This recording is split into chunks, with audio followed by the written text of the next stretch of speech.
reluctant to tell you about this one because this is one of my favorite state parks. There's hardly ever anybody there.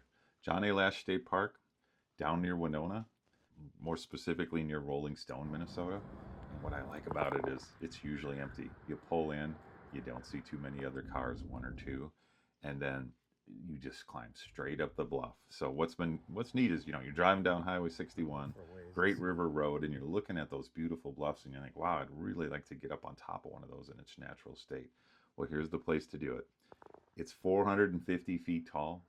It's called the Riverview Trail.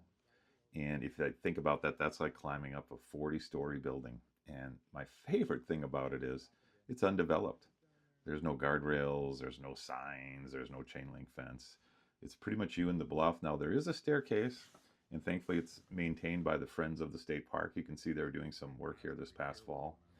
And you need that, guys. I know some people would more natural, but if you had switchbacks, you'd have an erosion problem here because this is a pretty steep setting.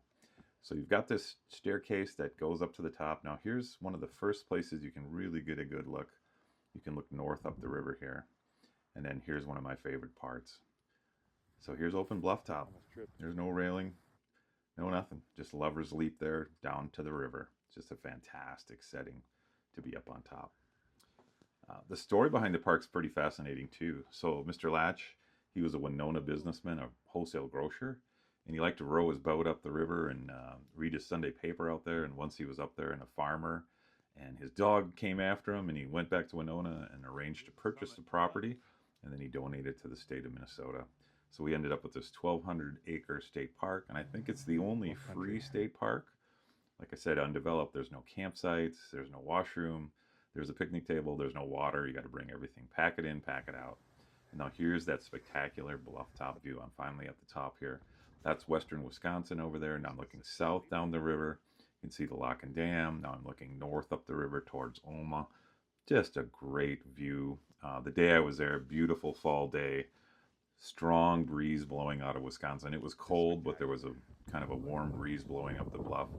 Eagles soaring overhead. I tried to capture them here for you. It was tough to do. Here's that view again from the top. You just walk right up to the edge, and I think this is pretty much its natural setting. 1,200 acres of woods, so this is probably what southern Minnesota looked like, 200 years ago, 150 years ago. I'm sure the natives probably used these bluffs as navigation aids as well. So check it out. Let me know what you think. Put in the comments if you've ever been there, or if you plan on going. I'd love to hear about it. And as always, thanks for watching.